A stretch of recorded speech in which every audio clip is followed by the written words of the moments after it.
There is a fungus called coffee rust. Have you heard about it? It's threatening that morning cup of joe you love, and it's devastating crops across South America. Brandon Beers, they're here this morning from Crimson Cup to talk a little bit about what's going on out there and how we can actually help fix it, right? That's right. What is it? You've been down there. I have. So you know what coffee is supposed to look like on the plant.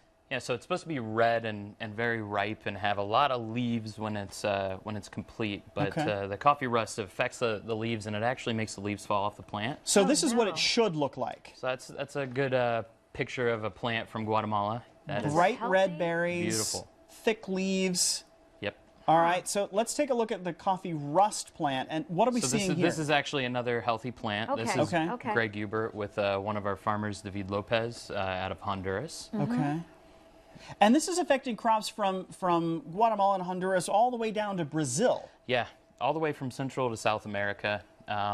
It's one of the worst ones that we've seen in a long time. Is this a bad one then, obviously? This is in Guatemala. This is just complete devastation. They're going to have to cut down these crops to replant. Now, normally, how long would a plant like that, I mean, do they plant them every season, or does a coffee plant live like a grapevine, like for years? They usually go to about 10 to 12 years, and then they'll prune them down, or they'll cut them at the base and let them regrow, but no replanting. And I was So it's hearing spots on the leaves it's there. really devastating to the Arabica bean, which is the one that most people like for the big flavorful coffees. It's the high quality beans. Okay. It's, you really don't have to worry about your Folgers or Maxwell House being affected by the coffee rust because is most of that? that comes from Brazil and Asia, whereas a lot of the good beans come from higher elevations like in Central and South America. Okay, all right. Now, tell what these are. These are beans that are unroasted, right? Unroasted beans. So this is our Guatemalan El Pintado. It's one of our direct trade relationships that we have with a farm down in Guatemala.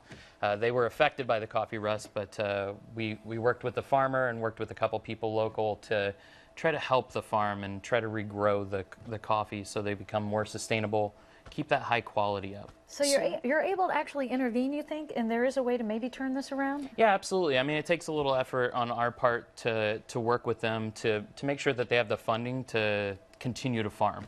Gotcha. And to replace the plants they need to replace. Absolutely. Is it a herbicide thing that helps with this, or is this just it comes in for a year and then it's gone? It's you can use a fungicide.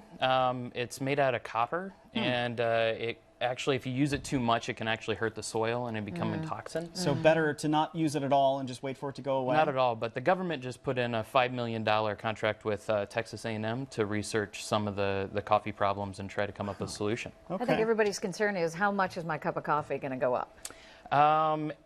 It could potentially go up, especially because the commodity market's kind of volatile right now with the drought, worst drought we've seen in Brazil in the that's last right. 60 years. So, So that's already causing trouble. yep.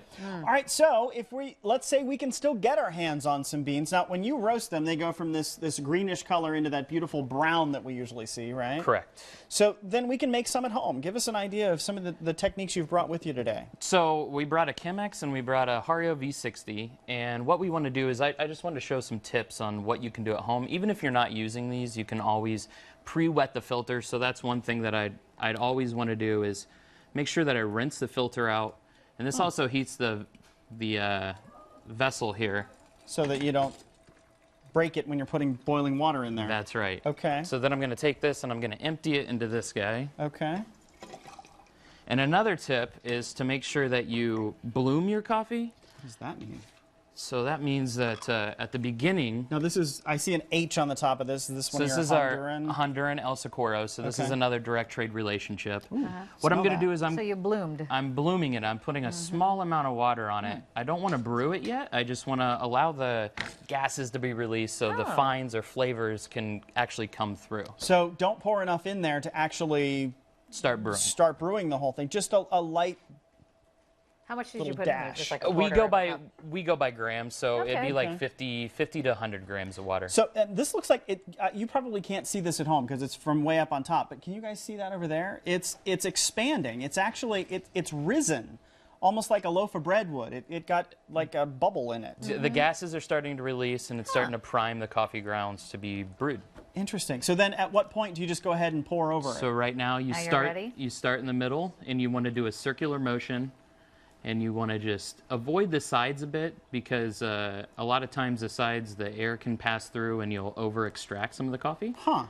So I'm just going to fill this up, and I'm going to go through my first cycle, and I'm going to let that drip all the way down through. Okay. I prepared some already with this Hario V60. So this is just this is the same method. It's just a different gadget for doing it. It is. This one actually has air pockets on the side, so it brews a lot faster than the Chemex. Interesting. Yeah. All right. Let me try some of the one that's done. Okay. I'm the big coffee fan, so maybe.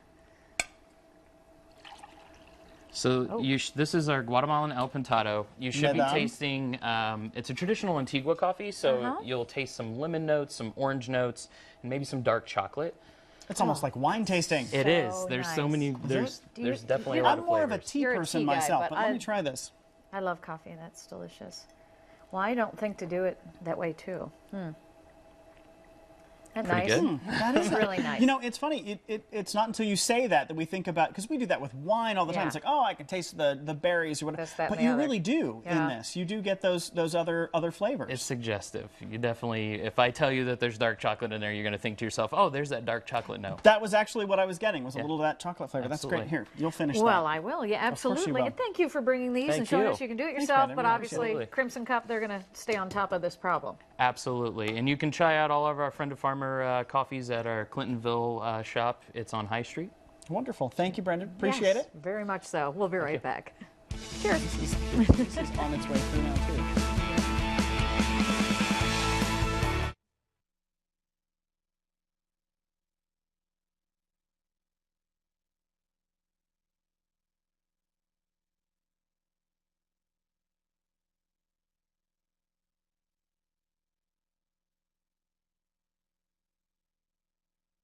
My name is Shanae Loma, and I am a Good Day Columbus fan. As far as the morning team, that's the only one that we ever watch. I like it because it puts me in a good mood. They really make it fun, and it's quite different. It's always a lot of information on the weather, and I always like that. With the traffic, I know exactly which way to go to work. I get up for my morning cup of coffee and switch it on to Good Day Columbus. I'm totally committed to you because I love your news. Let us help you start your day. Good Day Columbus on ABC6 and Fox 28.